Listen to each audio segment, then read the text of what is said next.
All right, good morning, everybody. Today we're going to begin to cover a few things from chapter 13 that are going to be relevant for the AP test. Now, this is a chapter I'm not going to make you go through and do the entire packet, so that's not something you're going to have to do for this chapter. I'm just mainly going to spend a couple days here hitting on some big ideas for this chapter. So, kind of what the next few days are going to look like. Today on Thursday, I'm going to go over a few notes. This will not be super long today. Tomorrow, you're going to do the Unit 3 review, which I will push out on AP Classroom. So there will be no lecture tomorrow. Tomorrow will be the Unit 3 review on AP Classroom, so you'll do that tomorrow. Monday and Tuesday, I will finish up a few things from Chapter 13.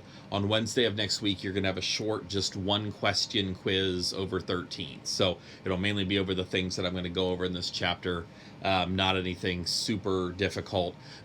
This unit is technically not on the AP test, but there are numerous things in this chapter that tie into things that we covered earlier this year, which I think are going to be important for you to know as you go towards the AP test. So I personally think that this is one of the more interesting chapters, just in terms of how cities are laid out.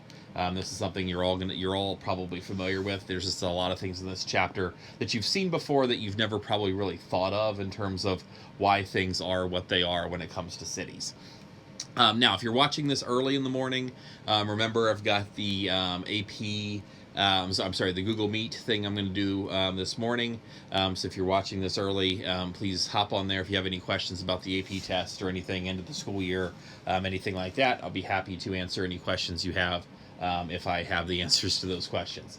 So let's spend a little bit of time just kind of doing a little bit of introduction to 13. So 13 is about cities. So we're doing urban things, looking at how cities are constructed, what they look like. Now, the big term we're going to use when we talk about cities is the Central Business District, or the CBD. Now, the Central Business District for any city is the actual downtown part of a city. So, at the beginning of this chapter, when I talk about cities, think about big cities like Dayton, Cincinnati, Columbus, things like that. We're not talking about Englewood, though Englewood has a Central Business District too.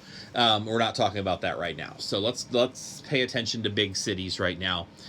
In most big cities, the Central Business District comprises less than 1% of the city's actual space. So if you think about the size of Dayton, Dayton runs all the way up to almost Needmore Roadish area, right where the tornado went through, Northridge area. That runs as far north as there, runs as far south as kind of the border to Oakwood, just south of Miami Valley Hospital. East, it runs all the way over almost to Riverside, so going over to, if you're on 35 out towards Smithville Road. West runs all the way out into the rural areas. So the downtown part of Dayton doesn't make up that much of the city. So most central business districts, less than 1% of urban land area. However, that central business district contains the vast majority of services that are offered in that city. Now, the exception to this is going to be retail services. So anything related to retail, gas, things like that, those are going to be found oftentimes outside of the center city. But when we talk about central business district, there's three primary types of services that you're going to find there. Now, the first is public services. So I just want you to kind of think about what downtown Dayton looks like. So in any downtown area, you're always going to have your city hall. So we've got Dayton City Hall downtown. All big cities are going to have their city hall. They're also going to have their courts buildings. And what you will notice near any big city, next to their courthouse will almost always be their jail. So if you go downtown, Montgomery County Courthouse, you got the federal courthouse, you got the state and local courthouse, the Montgomery County Jail's right there down the street from that. So everything is in close proximity to one another. All of your state agencies are going to be downtown. So our Social Security office is downtown. Some of our federal agencies for Social Security, state agencies, Department of Health is downtown, things like that. And then you're going to find your main branch of all your public libraries are always going to be in the downtown area. So the main Dayton Library downtown, several stories tall, a lot of things down there. Now, the reason why they're downtown in the Central Business District is the Central Business District is central. So if you think of downtown Dayton, it is central not just to the region, but to the city of Dayton itself. So anybody who lives in the city of Dayton who needs these essential city services can kind of come into the center and they will find it there. Now, Other things the book talks a lot about that you'll find in downtown areas are, first of all, convention centers. Every city has their big convention center downtown. Ours is down right at the kind of at the entrance to the Oregon District on 5th Street. Is the Dayton Convention Center. You'll see those in most downtown areas, as well as sports venues. Now, there has been a recent push in certain cities to move their stadiums and things out of downtown, out to the suburbs, for ease of bringing them out to where the people are. I know Atlanta did this with their baseball stadium within the last few years. But for the most part, most downtown areas have their sports venues. So if you look at downtown Cincinnati, you've got the Red Stadium and the Bengals Stadium sitting right there on the river, right kind of at the edge of the downtown area. The Blue Jackets are right in the center of Columbus. The Browns and Indians are right in the center of Cleveland. So typically what you see are any of your sports venues downtown, like we see with the Dragons here in Dayton. So Central Business District, you'll see a lot of public services. Those will all be downtown. Now, you will also see business services. Now, business services refers to, in this case, businesses that serve other businesses, or in some cases could also serve individuals. Now, we talked about this in the last chapter. So banks oftentimes serve other businesses. Advertising agencies obviously serve businesses. Law firms, they serve individuals, but also businesses. Those all tend to be located downtown. Now, they may have branch offices in suburbs, but the reason why most law firms tend to be downtown is that the courthouse is downtown. So if I'm going to spend a lot of time at the courthouse, it might make more sense for me to be located a block away as opposed to a 20-30 minute drive away. So proximity to other things that you'll find downtown is oftentimes the reason why a lot of these things will move downtown. So if you look at like Fifth Third Bank, they've got branches all over the suburbs, but their main location in the Dayton area, their headquarters in Dayton, is downtown. So that's very common with business services. And then we have consumer services. Now, when we're talking about consumer services, we're looking at things that are going to be sold to individuals. Now, if you think about downtown, what we've seen is that a lot of retail has left downtown areas. So if you look at downtown Dayton, there's very little retail down there. Look at bigger cities, Chicago, New York, you definitely still have retail in their downtown areas. But in cities like Dayton, not necessarily the case anymore. So we used to have a couple big venues downtown. Elder Beerman used to have a downtown location. Reich's used to be downtown, which became Lazarus, which became Macy's. Reich's is where the Schuster Center is right now. So I know if you've been down there to the Schuster Center, every year they put on their they put their display out in their glass windows. That's something Reich's used to do in their storefronts. So the Schuster Center does that kind of as a throwback to what Dayton used to look like downtown. But what we see today is that in most downtown areas, you have retailers that have a really high threshold, have a high range, and that serve people in the central business district. So if I'm a coffee shop, I'm going to be serving people who work downtown for the most part. That's really my target audience. In a lot of cities like Dayton, that if you don't have something going on at the Schuster Center, you don't have anything going on if in terms of a baseball game, and I'm a coffee shop and I'm in downtown Dayton, I'm going to close at 5 o'clock. Because once the businesses leave, there's going to be no people coming there for you anyway. Retailers, when we talk about a high range, these are businesses that people will come from a long way to visit. So if you think of some of our big chain type retailers or big chain type restaurants, Hard Rock cafes, you tend to find those in some of our bigger cities that draw from a long way away. So those are the types of consumer services you find downtown. You're not going to find a Walmart. Very few places will you find a grocery store.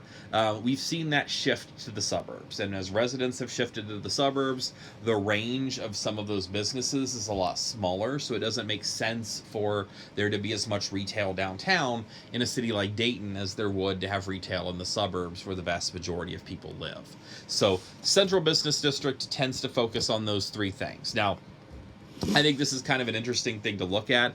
This is a sample central business district that they show you in the book in chapter 13, and this is actually Wilkes-Barre, Pennsylvania.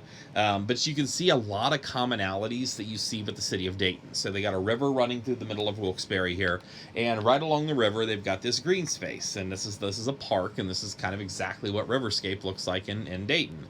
You got the road coming across the river, which would be Main Street downtown, and then you've got Riverscape kind of of coming through on both sides of that, or Riverside that you would see downtown. So that's very, very common.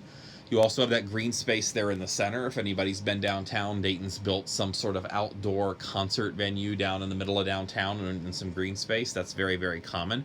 Around that green space is business services, and businesses are going to be surrounding the green space because it gives businesses, if I work downtown, there's a place I can go outside and eat. There's a place I can go out and get some recreation, or at least some fresh air during the day, and you tend to see those business services surrounding those areas. You also have very little residential in downtown areas, so this is that dark purple. If you look at downtown Dayton, there's some new loft apartments and things like that over by the Dragon Stadium. There's also some loft apartment things over by the Oregon District and some houses over there, but very little residential, and you see this in Wilkes-Barre as well. You do see education downtown. You see some of that light purple. Obviously, Sinclair is in downtown Dayton. That's not uncommon, even in big cities. Chicago, Loyola Chicago, University of Chicago are both downtown, or kind of right on the edge of downtown. So you tend to see that. So this is not Dayton, but there's a lot of similarities between what we see here and the city of Dayton, because a lot of central business districts look the same, or at least have a lot of things in common between them. Hey, now, what do we not see in central business districts? Well, we're not going to see manufacturing. There's going to be no manufacturing businesses down there, because manufacturing needs big buildings that are generally one story and take up a lot of space. Now, downtown, we don't have a lot of space. We have very limited space. Again, 1% roughly of the city's size is the downtown area. So the suburbs are ideal for those places. These one-story buildings that cover multiple acres, sometimes really big properties, skyscrapers that are really limited in terms of floor space, not ideal for a lot of manufacturing that happens in the U.S. And we see very little residential. If you look at people who tend to live in downtown areas, they tend to be people who are either young, right out of college without kids, kind of empty nesters who want to be around the entertainment scene, whether that be bars, restaurants, sports venues, whether it be fine arts, performing arts type things, young people, as well as empty nesters, people whose kids are graduated, who want to downsize, get out of a bigger house, move to an area like that. Now, you tend, because most of our bigger cities tend to have poor school districts. If you look at the Ohio State Report Card, which obviously has a lot of flaws to it, but a lot of our urban areas tend to have the lowest performing school districts. You're not going to want to move to those areas if you have kids. That's not going to be a draw of the school system. So residential areas or people, you're not going to see a lot of housing there.